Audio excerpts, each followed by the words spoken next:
Well, back when our country was very young, John Wesley said, there's a job to be done. Young Francis Asbury said, send me.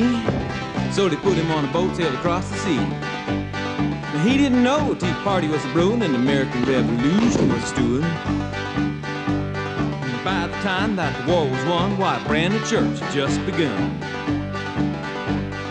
Right here in the U.S. of A. Freeborn Garrison rode for weeks all over the countryside, calling all the preachers to Baltimore for a Christmas conference. Asbury became a bishop, a new denomination was officially formed, and they called it the Methodist Episcopal Church. Well, there were 3 different groups in those early days, and they were going their own separate ways, started their own publishing houses, you see, to get the word out more effectively. There were Methodists, Episcopals, United Brethren too, and the Evangelical Association who would all get together on down the line. Guten Tag. Howdy do. Auf Wiedersehen. They just didn't know it right at the time. Well, the country was growing from shore to shore, and so were the Methodists, and what's more, they were traveling and preaching to the countryside, and all the ministers went on a circuit ride. Woo, that was tough. With rain and sleet and snow on horseback, you see.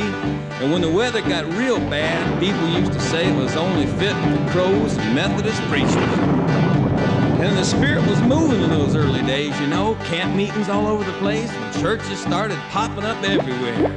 But the country growing like it did, there were problems too that couldn't be hid. Just look at the Indians in the situation. The government sent them to a reservation. Yeah, some Methodists didn't like that at all. They marched right along with them on the Trail of Tears out west. Now the nation wasn't even a century old when somebody yelled, California gold! Come and get it. Half the country went out west, including some of those Methodists. Of course, there were other folks already out there. Wonder what they thought. ¿Qué revolú es este? Now the government was a democracy, and lay people said that's the way it should be. In the church, everybody should have a say, but everybody didn't always say it that way. Then somebody else said the land of the free's got to do something about slavery.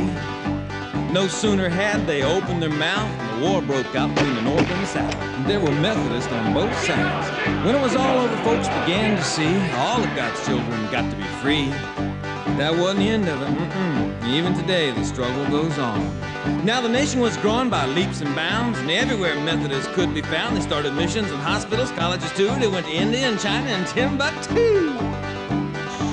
Now the age of the machine soon was here, and there were cities and factories far and near, and the Methodists saw there were workers in need, so they adopted themselves a social creed. An end to child labor. The right of workers to organize. One day of rest. And the women kept on and made some more dents and finally got seated at General Conference. And they worked real hard to get the right to vote and put up the first sail on the temperance boat.